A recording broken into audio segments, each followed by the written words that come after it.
Okay, good morning, everyone. Thank you. Oh, thank you, Doug. That has been bugging me and I forgot. Oh, yeah. Anything crooked. It was crooked. Okay. Good morning. This morning, we are picking up S-157 again, an act relating to recovery residence certification. This morning, we are hearing primarily from people. And we are also going to hear from one provider. We're going to start off the morning with Brenda C. Welcome, Brenda, to the witness chair. It's been a while since you've been in it. Thank you. Testing my ability to answer places at once too. Okay. Good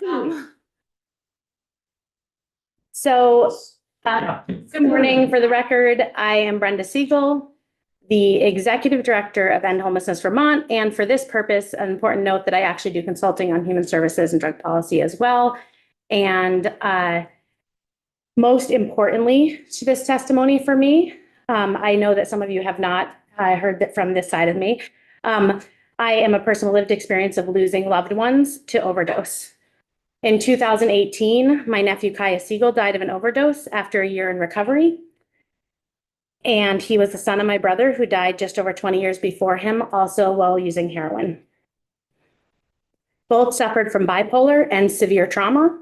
And with 20 years between them, we could not find the supports that we needed in our state.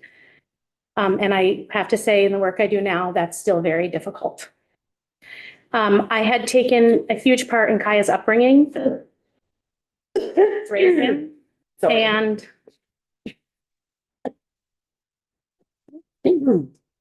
I helped raise him, and losing him altered my life and the life of all the children in my family in ways that are impossible to describe or completely heal from. It is a loss that I wish on no one that has happened to my family twice. Kaya's most serious relapse was when he was exited from a recovery residence into homelessness. People with substance use disorder have a medical condition, and they often struggle with severe trauma and mental illness. So that means that they need support. What is important to understand is that while this is happening, that people are getting a little more support than they did the last time I was before you when they're in this process. When we say that no one was exited into homelessness, I just want to clarify that must have meant, I don't think it was ill will, it must have meant unsheltered homelessness, because we work with people who were exited from recovery residences into sheltered homelessness. For 4 years, I was a member of an extremely diverse group of stakeholders who tried very hard with all the best intentions to come to an agreement and never did. And 2 years ago, I came and said what that compromise was, so that can be found. I don't support a wholesale exemption from a landlord-tenant law for recovery residents and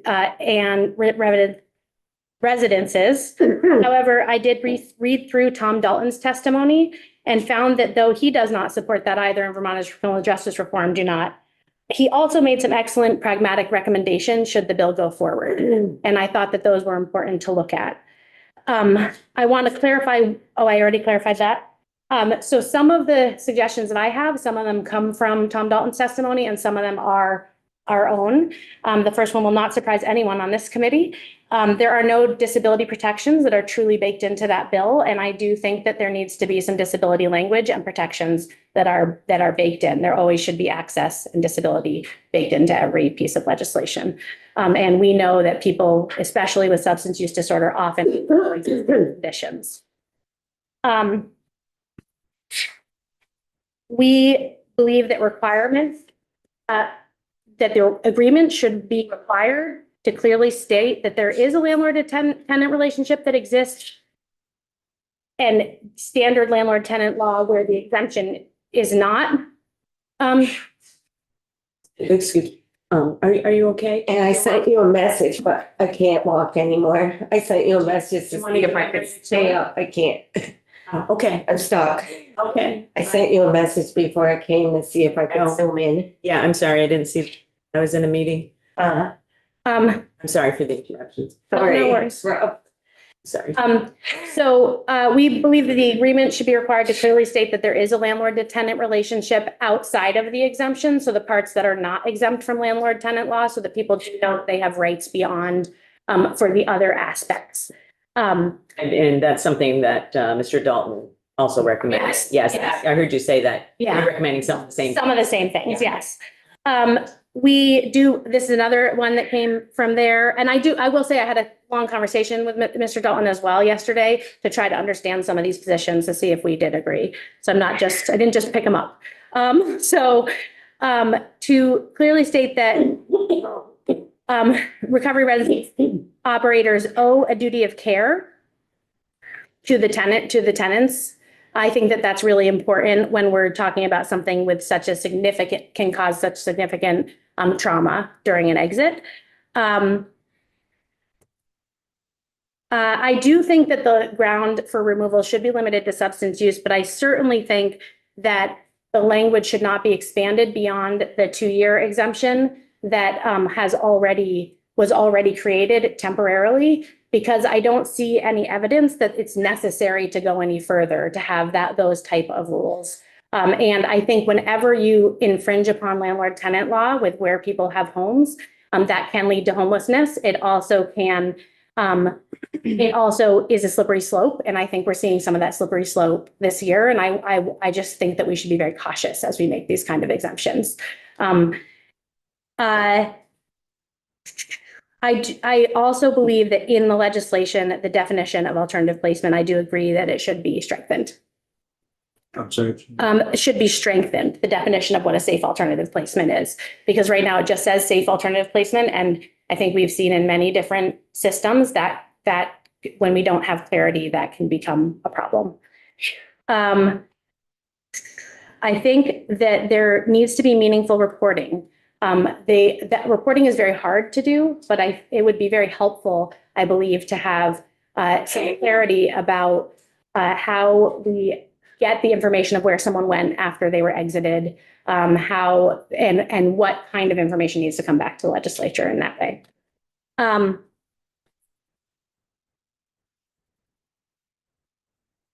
There has to be, and I realize that this requires an appropriation and may not be possible this year, but there has to be consistent access to appropriate recovery stabilization beds, which right now may not be possible, but I think it at least should be aspirational. The language is in there, but it's not, the access really isn't there. It's not possible with what the funding that's been appropriated.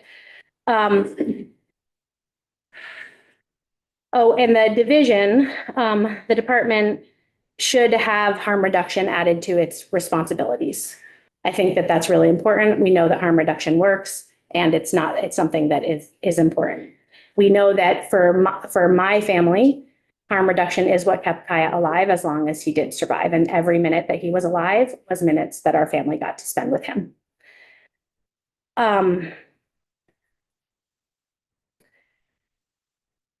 The language uses words like substance abuse disorder, several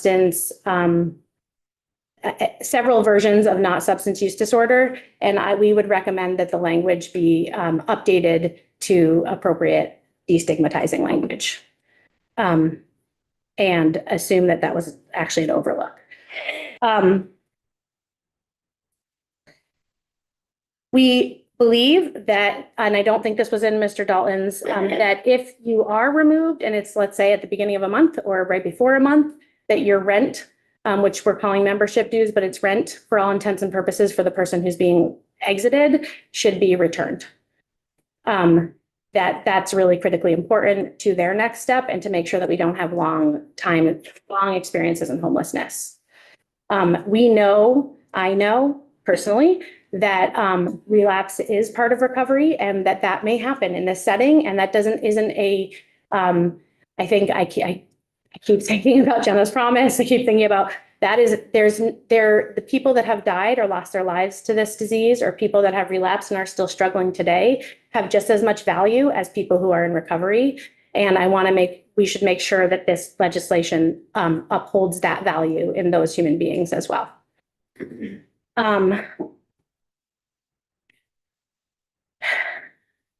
I already said that. The law should state that should be written notice. The statute should state that there should be written notice of any reason of an exit with people's appeals rights on it. I think that's really important. People don't, especially someone living with a learning disability, may not understand that. And also when they go reach out for help, the person that's helping them, whether it's us, whether it's legal aid, whether it's Vermont Criminal Justice Reform, whoever it is, we only have one side of the story unless we have a notice that tells us what happened. And that's really important. And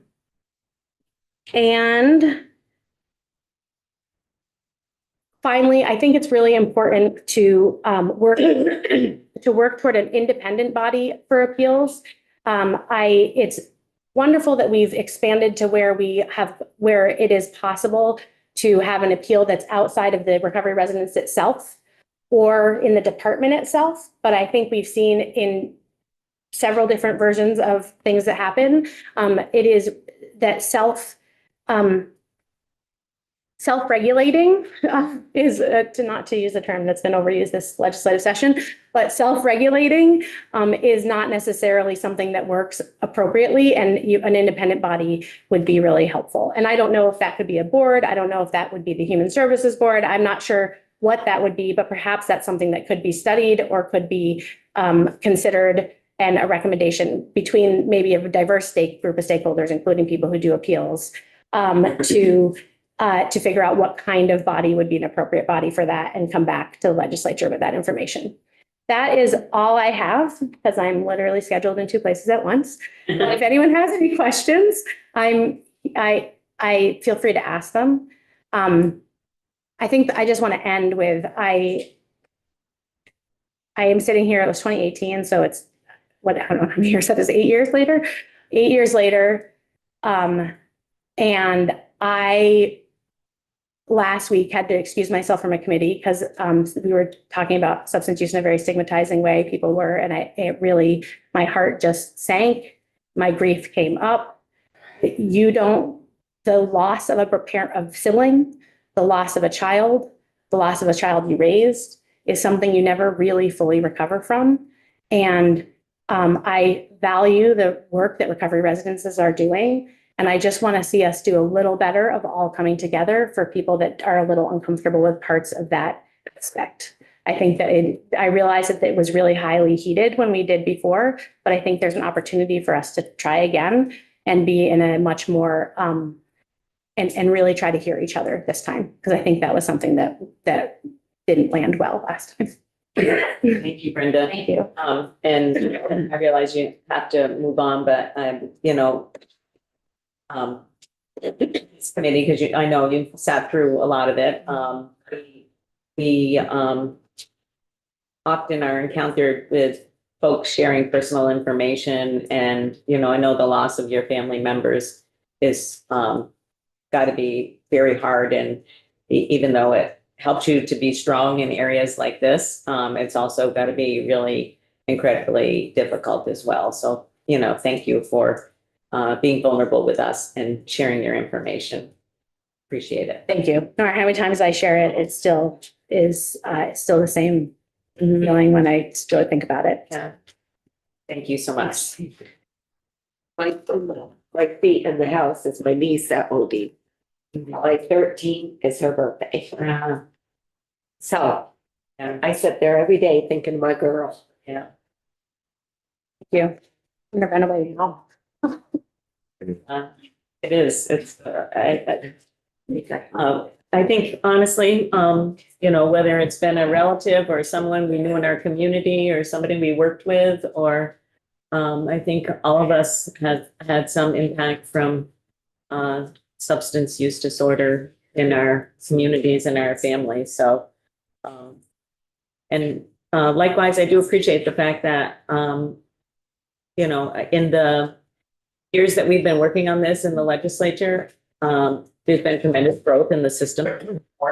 We're still not where we need to be, but there's been tremendous growth in the systems of support, even just in the last 2 years. And I think that it's an area that, warrants continued development. And I'm grateful for the providers and for the Department of Health and for the work that, you know, I'm going to say this committee in particular has done to raise and elevate substance use disorder and harm reduction, treatment, recovery, you know, all along the prevention.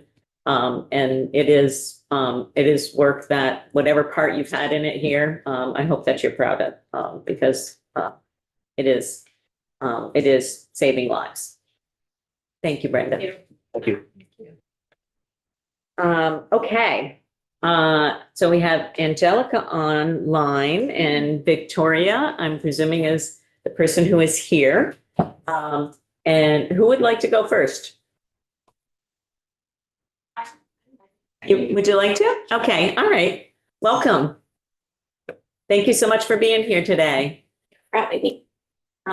We like to do introductions for people who haven't ever been here in our committee before. And we didn't do them with Brenda because she knows all of us. She's been here before. So I'm Teresa Wood. I'm from Waterbury, and I also represent Bolton, Buellscore, and Huntington. Good morning. I'm Dan Noyes. I represent Wolcott, Hyde Park, Johnson, and Belvedere. I'm Doug Bishop and a representative from Colchester.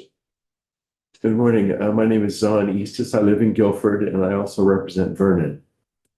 Hi there, welcome. I'm Esme Cole of Hartford. Hi, Jubilee McGowan. I represent Bridgeport, Middlebury, New Haven, and Weybridge.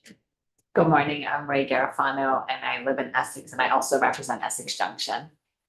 Daphne, we go right around the outside of the room, including committee assistant. Thank you. My name is Daphne Kinney Landis, and I live in Perry. Many folks, I live in Action Circles.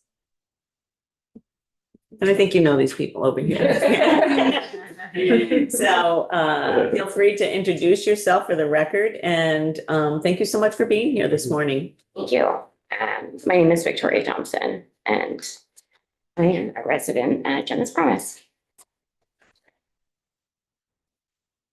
Good morning. My name is Victoria Thompson, and I am 32 years old, and I've been sober for 4 months as of yesterday.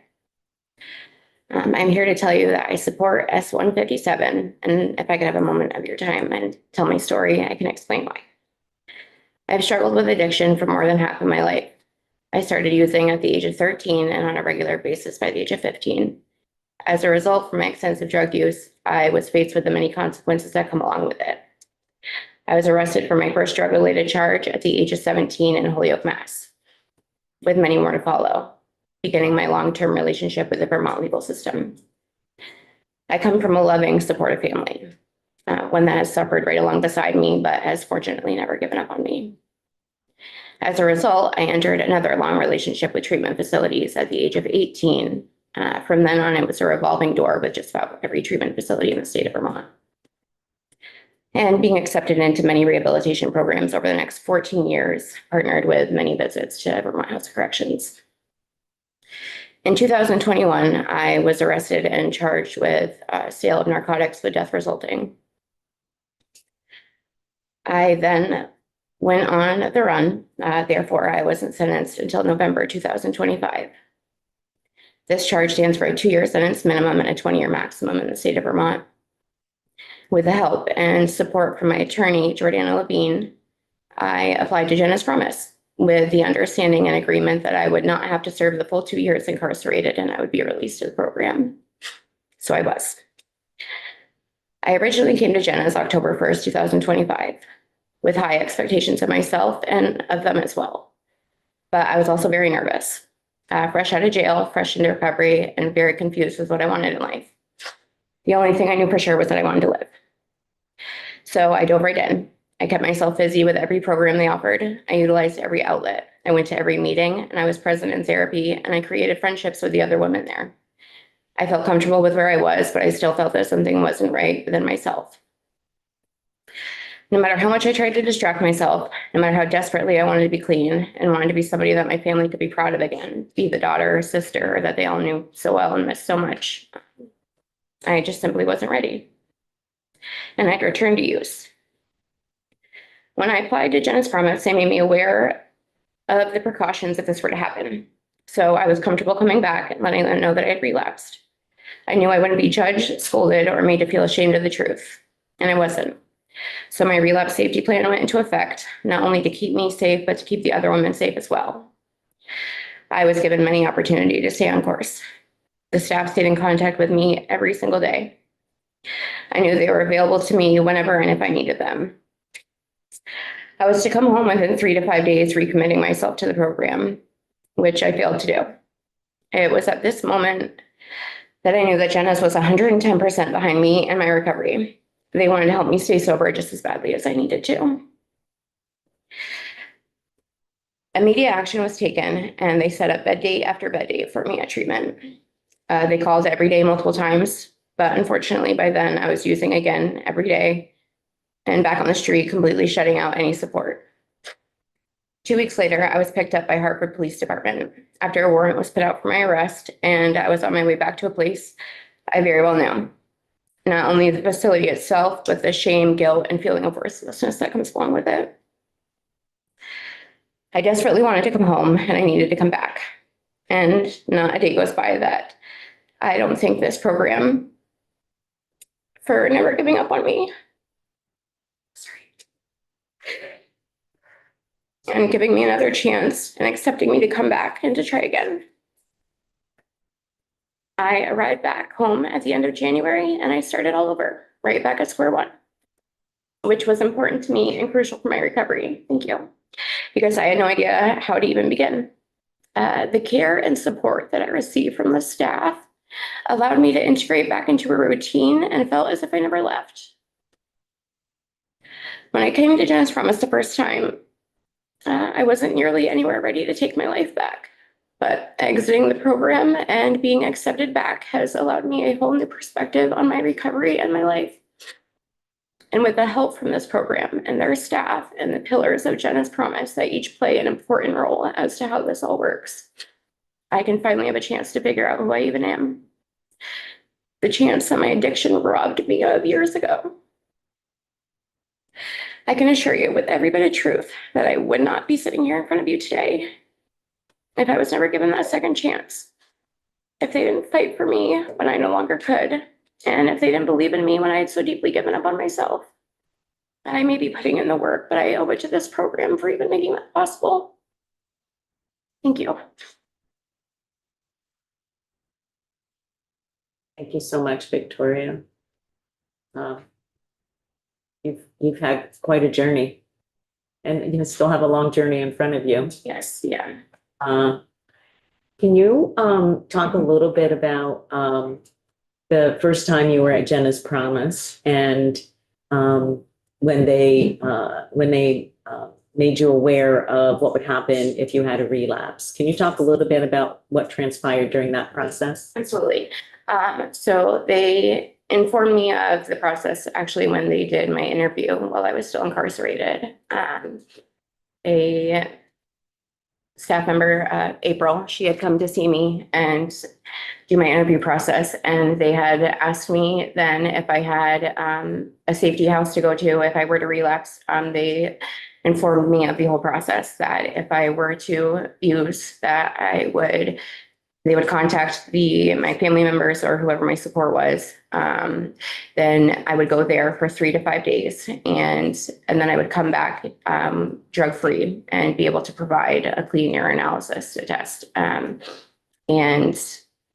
then I would come back into the program and start all over again and or wherever I needed to be, if whatever suited best with my recovery at that time. And so when that did happen, they contacted my family and I was able to go be with my mom. But it was not ideal. I wasn't ready and I was continuing to use. But they stayed in contact with me every single day and they set up bed day for me treatment.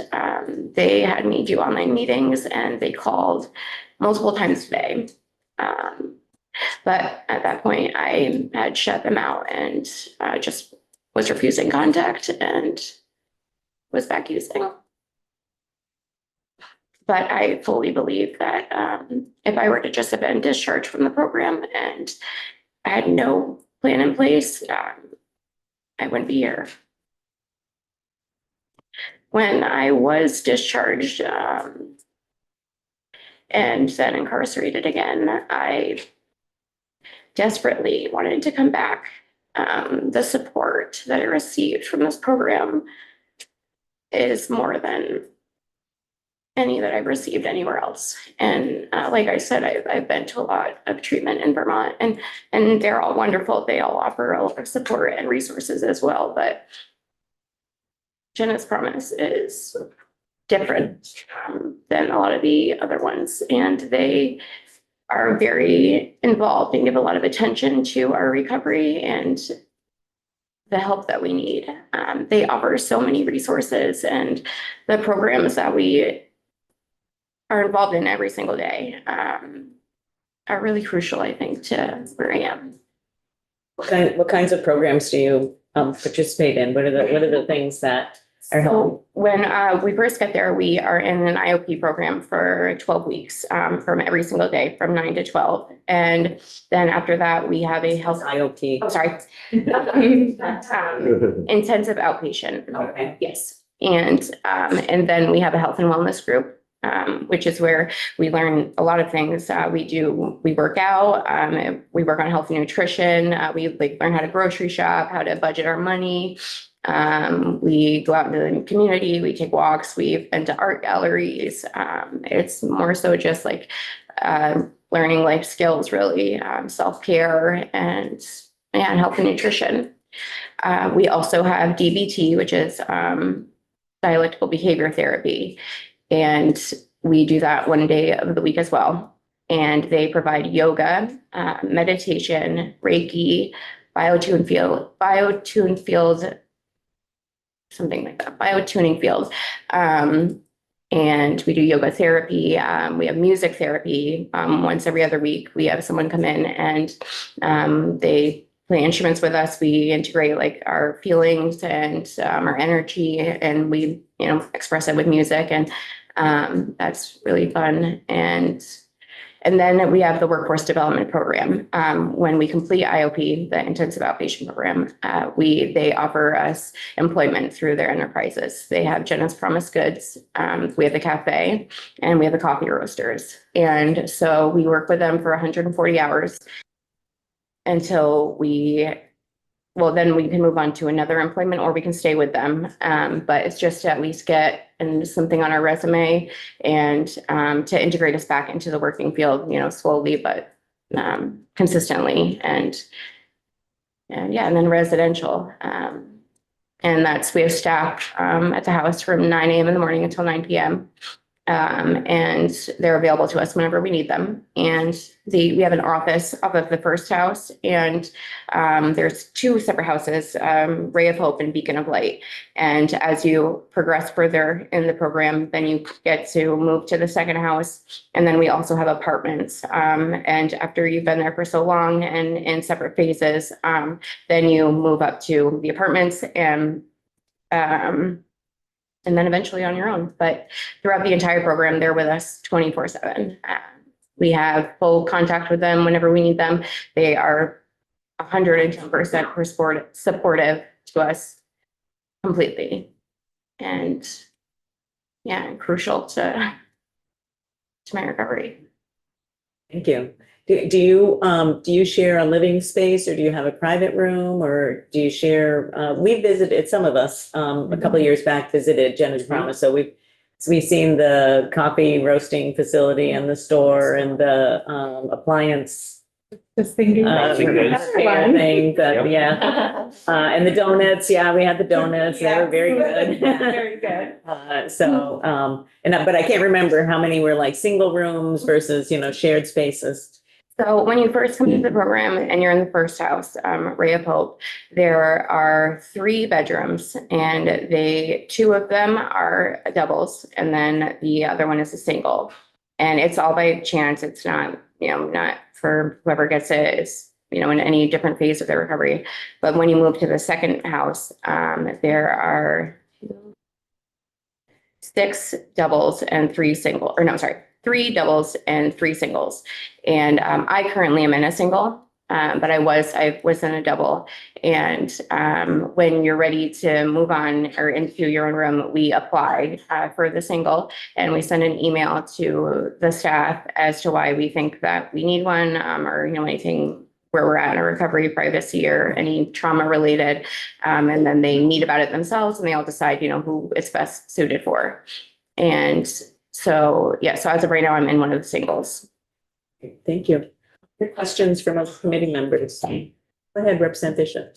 Thank you for your testimony. Can you share a little bit about the impact that fellow residents have on one another's recovery, positive, negative, just sort of how that plays out? Yeah, absolutely. I'm with these women every day. And as you can probably assume, it's a lot, but it's I can only imagine a bunch of women living together.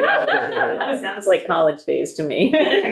yeah, my mom actually made that joke. She was like, well, since you didn't get to experience college, now you get the sorority experience. And I was like, I don't know if this really fits with sorority, but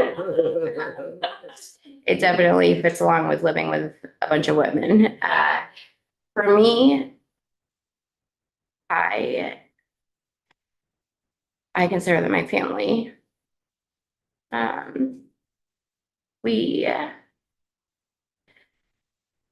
Most of us have been incarcerated together, and but some of them, I've met in treatment, or some of them I've met, even before. And being able to share this with them is something that I will never forget. There's good days and bad days, of course, and there's fighting, but there's also so much support. These women share a very important role in my recovery. It can make or break, really, somebody's recovery. The relationships that we create, the bonds that are created, are incredible. Every single morning we have morning meeting, and depending on what phase you're in, you either go or you don't. But we live together, we eat together, we go shopping together, we go to group together. We go through life experiences together. Some women, are in custody battles, or some women don't have family. So we're able to support each other in those situations that lack for others. I've been through a lot with these women, and I'm very grateful for it. Very grateful. I wouldn't want it any other way, really. But it's a lot, but it's definitely a beautiful experience. Thank you. Thank you. Yeah. Any other questions? Thank you so much, Victoria. And as I was saying to the previous witness, we know that it's really hard to share your personal experiences, and previous witnesses had a lot of experience giving testimony in committee. And my guess, this might be your first time doing this. And one, you did great. Yeah. And two, thank you so much for sharing your personal experience and the experiences that you've had at Jenna's Promise, and your journey to get to where you are now. And we really wish you all the best in continuing that journey. Thank you. Thank you Thank you. very much. Angelica.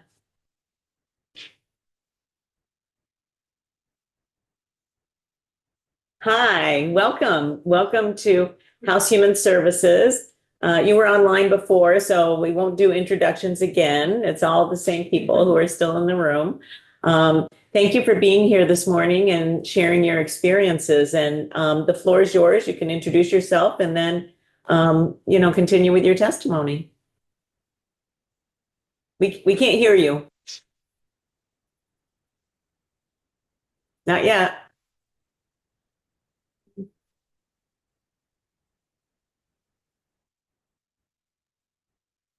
Is there volume up?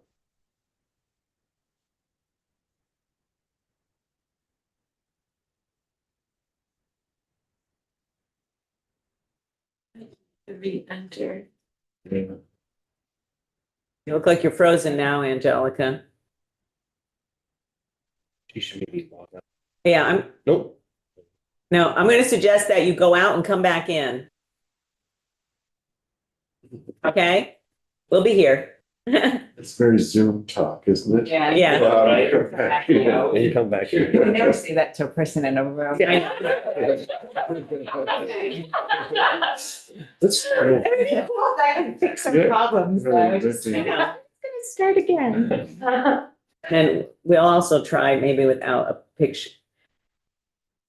Angelica, do you want to try it without your camera on? Maybe it's a connection bandwidth issue? Before, she's on. Or is she's. She's rejoining? That's weird because she didn't She's still in. disappear. Okay, can you hear me now? Okay. Okay, I'm gonna do it on my phone instead of my laptop. I apologize. Oh, no, that's That works. okay. Thank We can you. hear you. We can hear you fine now. Okay, great. Chair Wood and members of the committee, my name is Angelica Phillips. I'm a person in recovery and a former member of Vermont Foundation of Recovery in Essex Junction. I'm here today to speak in strong support of S-157. My perspective on this bill is unique. Before my own recovery journey began, my professional career was as a regional manager of an outpatient substance use program. I used to be the one creating guidelines and programming. However, my understanding of what makes a recovery program work changed completely once I walked through the doors as a resident.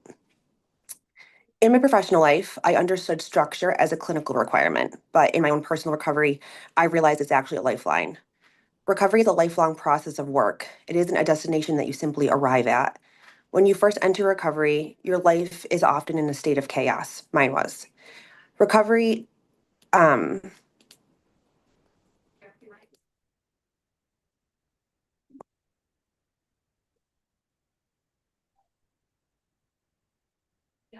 recovery residences provide the essential new normal through a framework of accountability.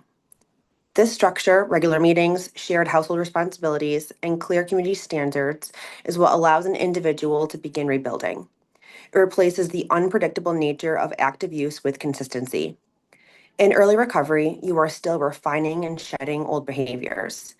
You need an environment that holds you to a high standard because at this stage, you may not yet have the internal strength to hold yourself there. For the home to be effective, it must be a sanctuary. When a housemate violates the community agreement, whether through return to use, theft, refusal to engage in the program, or a litany of behaviors that impact others in the home, it creates a flood of confusing emotions for everyone. You start to question your own safety. You worry about things like your belongings when you leave for work for the day. Most importantly, an unstable home environment becomes a direct trigger for your own recovery. This is why the language in S-157, expanding grounds for exit beyond just return to use, is so vital. Protecting the recovery and peace of mind of the rest of the community who are following the program is just as important as supporting the one who's struggling. I have been in both positions, the one staying and the one needing to leave. While I did not choose to use the V4 safety net bed, one was available to me. I decided to use my own personal safety net plan instead. This was hard, but I did have a safe place to stay when I experienced a challenge that meant I could no longer stay in the home. Now, because recovery residences operate with a mature system of care, re-engagement beds at Serenity House in Valley Vista are able to serve as the ultimate safety net plan. This is what grace looks like in practice. It isn't just a second chance. It is a safe space where your sobriety is closely monitored and you can address the root causes of your current struggle. The committee has asked what it looks like to return to a home after an exit. In my experience, it is a structured process of accountability. It wasn't just about showing up again. It involved humbly owning the mistake and the impact it had on my housemates, providing negative on-demand toxicology screens to prove my current stabilization, and working closely with my house coordinator to update my relapse prevention plan.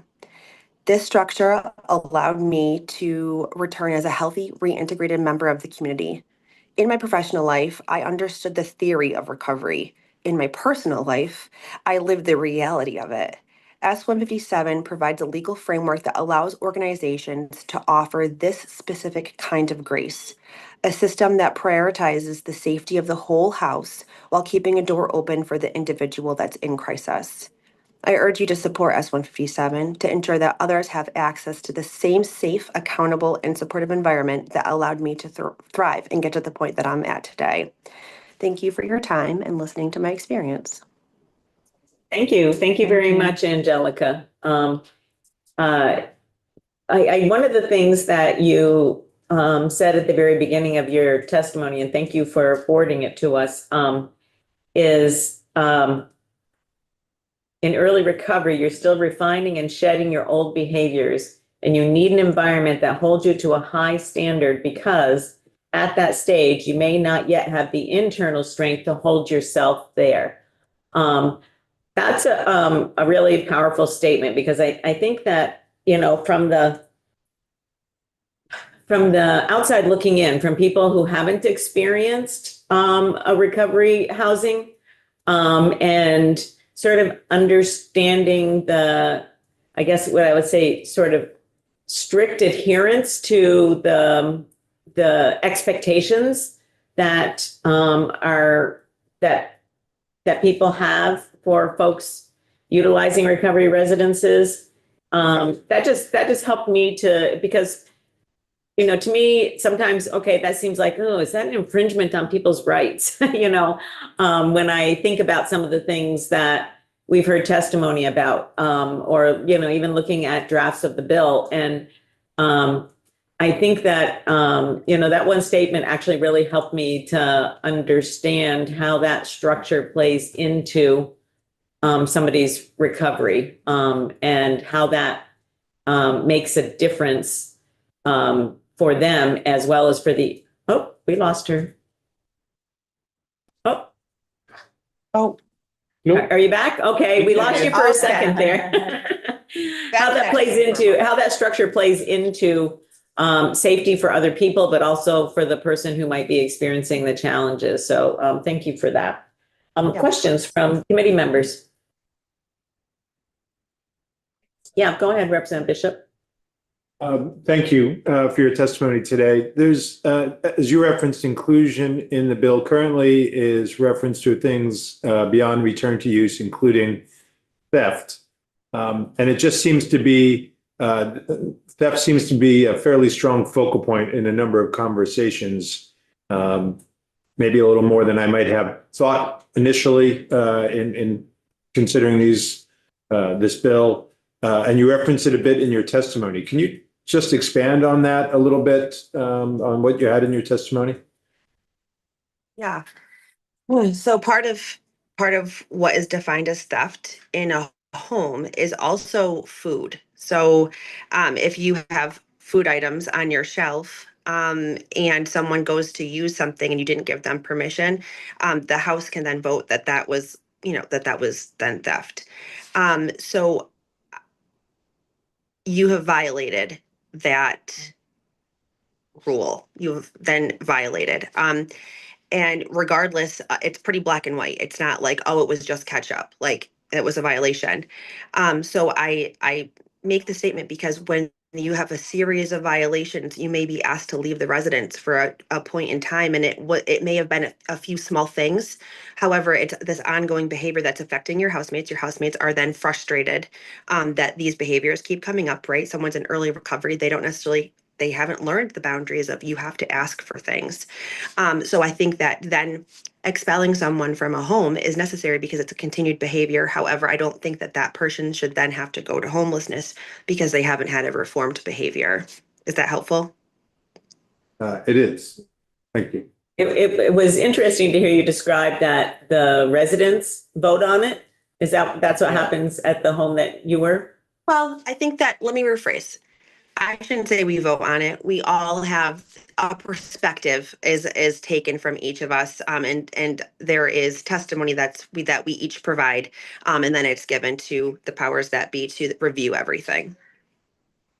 Okay, so it was I was trying to understand whether it was a mutual decision, you know, that people came to, you know, the residents living together came together, But it sounds like what happened is you gave input about how that behavior was impacting you to the people who run the house.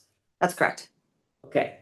Representative Garofano. Thank you so much for providing the testimony and sharing your experience.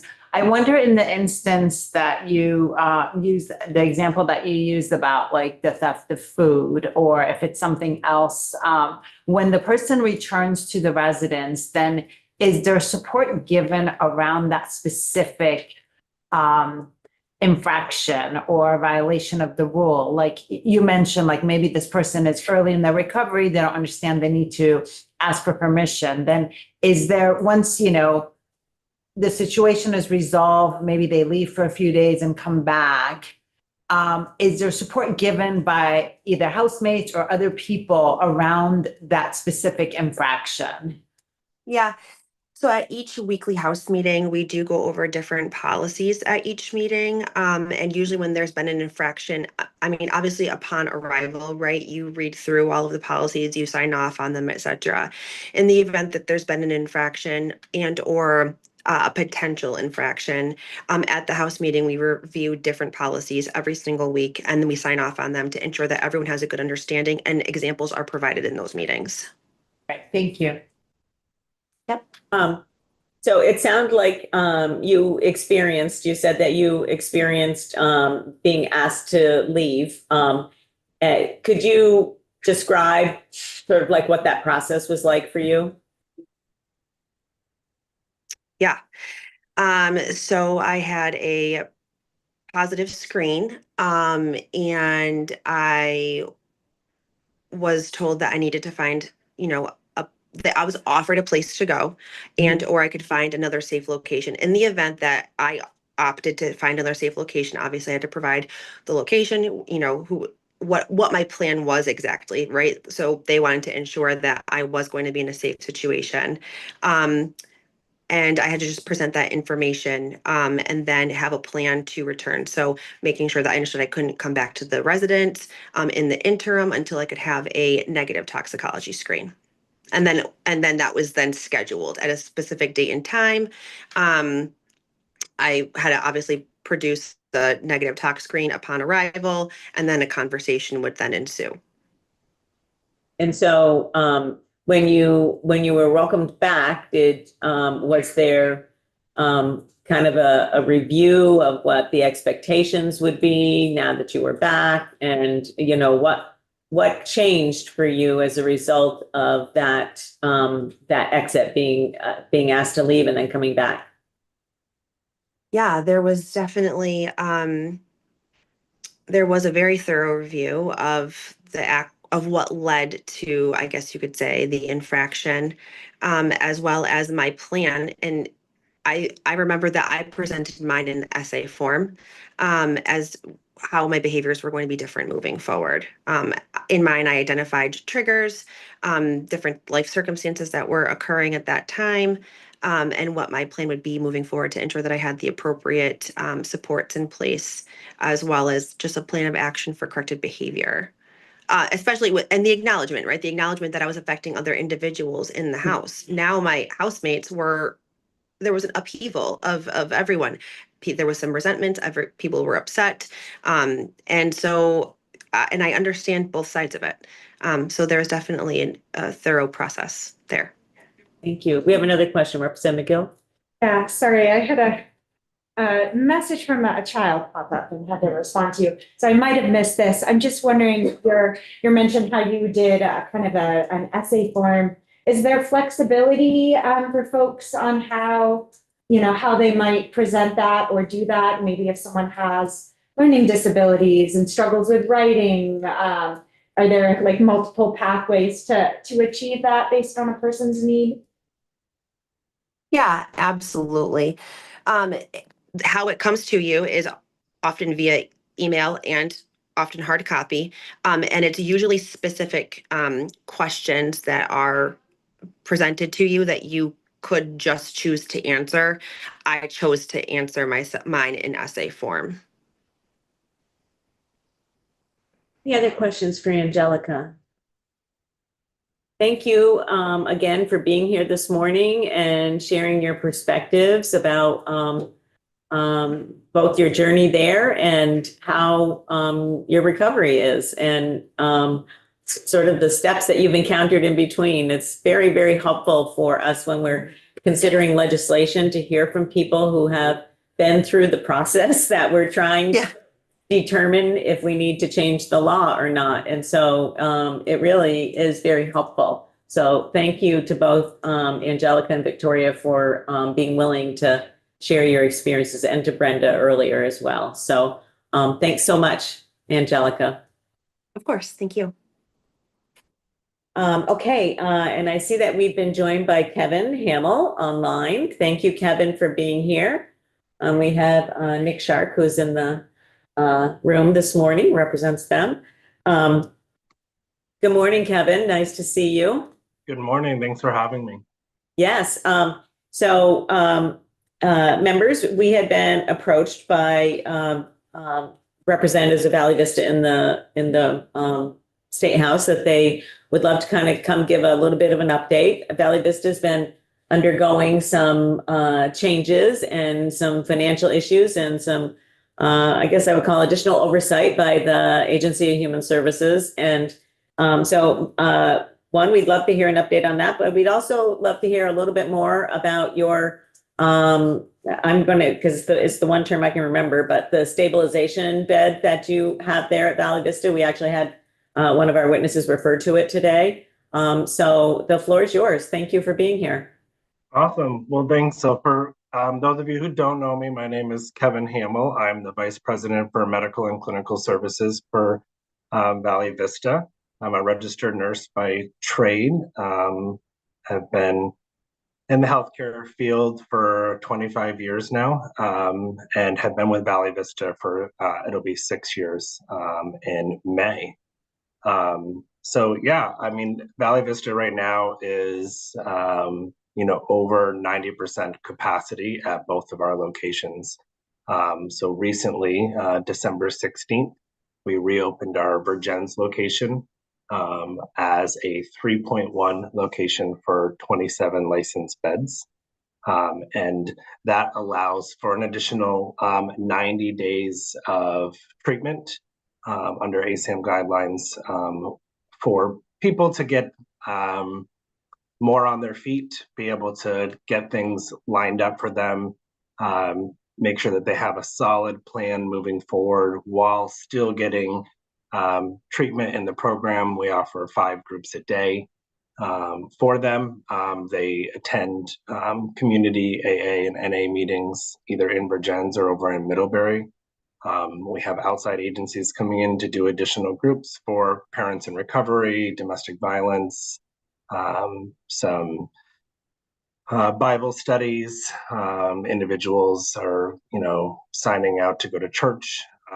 Almost, I would say 60 to 70% of our individuals right now currently have jobs and are working part-time to full-time hours. So it's actually going really well. We have a wait list for those beds. We're currently still accepting applications from patients in our Bradford location right now. I have 6 people there waiting for a bed to open up in Vergennes. So certainly looking at how we can try to figure out and accommodate more patients and what the need is for how many beds the state needs for 3.1 and how we can assist with that. So Bradford is running right around the 90% mark for occupancy. We do have the re-engagement beds. So there's actually two parts with that. There's re-engagement beds, and then there's extended care beds. Are in treatment at the facility, have a secure location that's a safe location that's either going to be a sober living or apartment style living or wherever they're going to be going, but that location's not ready for them at the moment. So whether the bed's not available or whatnot, so then we have those beds that they can stay at the facility so that they're going from facility to the location that they're going to be going, so that it just sets them up for more success as opposed to just releasing them either back to the same location that they were in or to a shelter. It just makes it a lot more stable for them.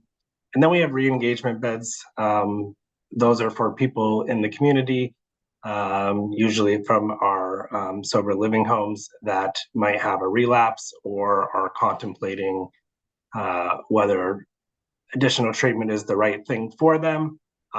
They can come back to the facility for a shorter period of time, usually 5 to 7 days, and kind of just regroup, do a little bit more intensive work, have a little bit more one-on-one time and more in-depth conversation about, why they originally intended to come to treatment, what their end goal is, how this is setting them up for success, and then letting them kind of ultimately make the decision of whether they want to be able to return to that location or if they're looking for additional housing or where they want to go. Thank you. So people might not have been as familiar with the sort of variety and level of different resources that you have via Valley Vista. And this might be out of your bailiwick, given that you're the medical and clinical services person, but I had been in the news, over the last several months, back a while ago, about I guess I would say the financial situation that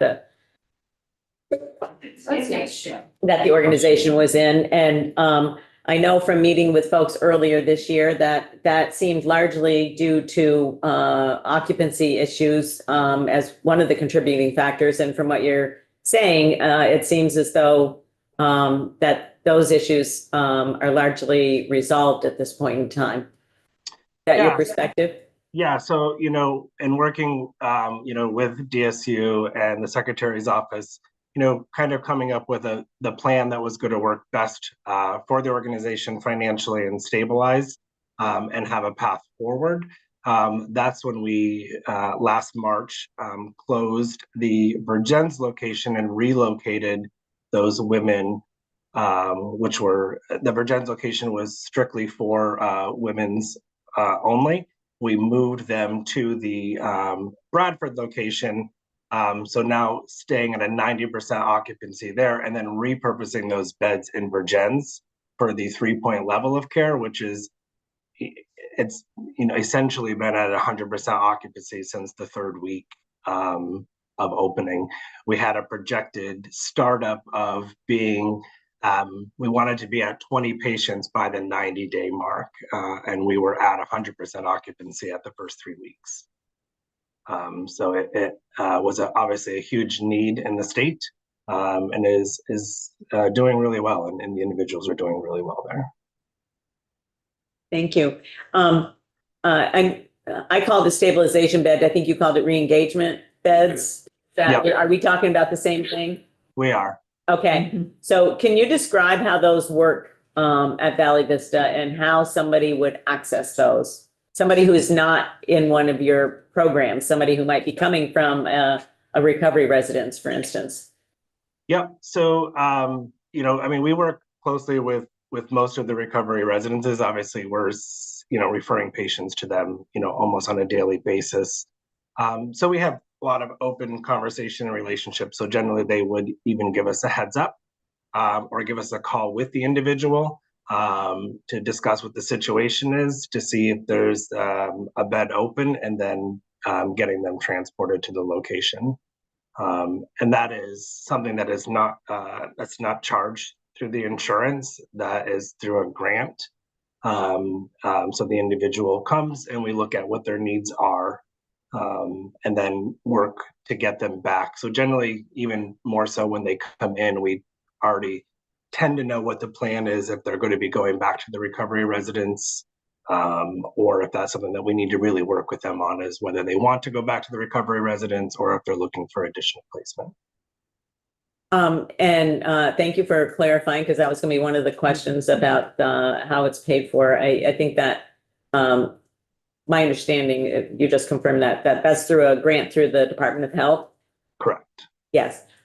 So how long does somebody generally stay in one of these re-engagement beds? And then is it conceivable that somebody might move from that re-engagement bed into one of your other level of programs for treatment and then go back to a recovery resident?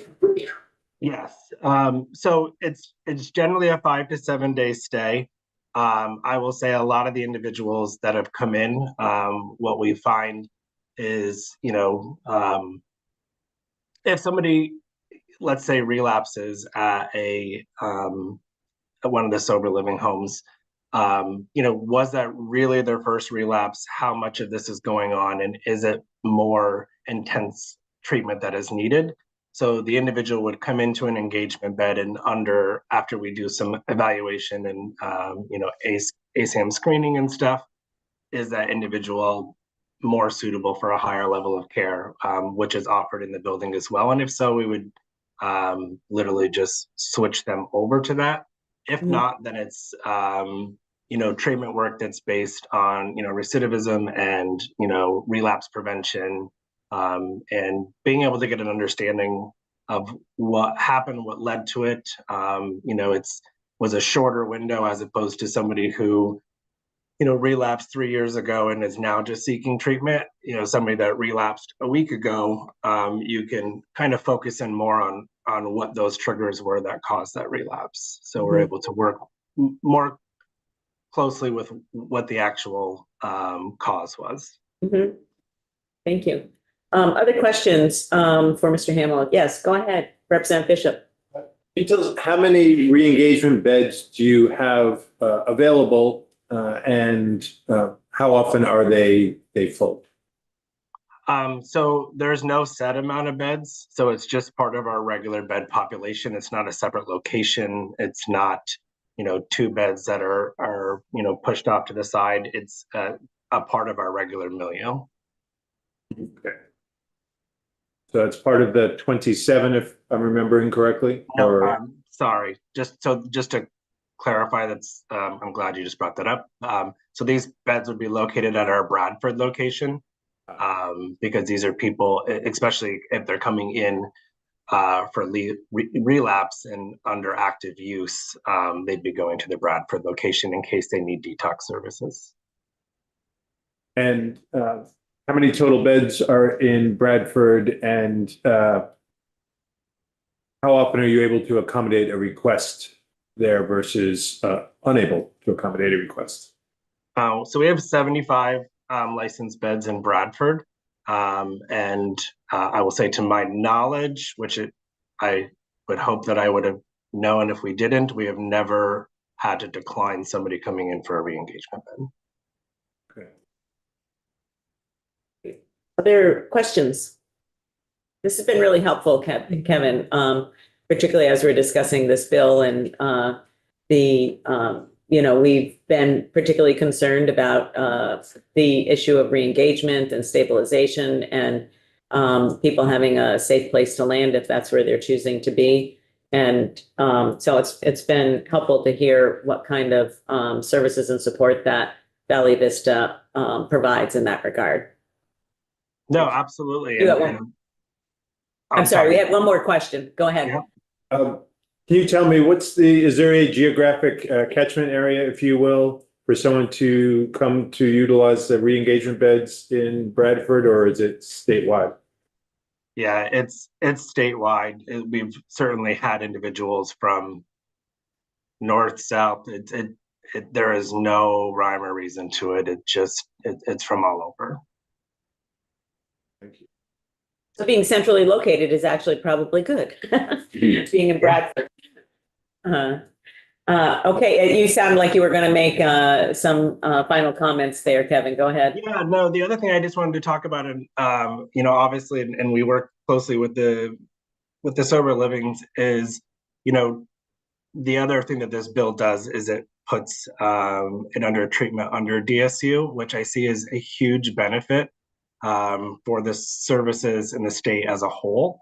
It allows us all to kind of close the gaps in what levels of care are provided, and it allows us to all work with the same agency and be able to meet as an agency team and really look at where any barriers are coming. It also helps me to be able to know that all the sober livings in the state would be following the same national standards, so that I know and I can feel confident with anybody that I'm sending to a sober living in Vermont will be getting essentially the same level of care, obviously varying different from locations, and that's understandable. We all have a little bit of a different philosophy, and that's okay. But knowing that the core standards are being followed at all locations, I find to be a huge benefit to the state as a whole. Thank you. Okay, any final questions from anyone? Thank you so much for being here, Kevin.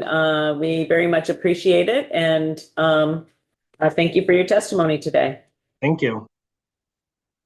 Okay, committee, so we're going to take a brief break. I do want to make sure that people have seen the latest version of S239, which is on our website. When we come back, we're going to have a vote on that unless there's any sort of final changes that people are looking for. Hopefully not, because we don't have village council here, but we've done that. We can get them the changes if we need to. Take the next 15 minutes or so to take a good read through S239, and then we will vote when we come back. I know there's stuff going on in the Senate at 10:30. Is that when? 11. At 11, okay. So let's say until 10:30, and we'll let people who are covering downstairs in the Senate know so they can come back up. Yeah. Okay, thank you very much, Daphne. Oh, Representative Steady, yes. Do you have a question?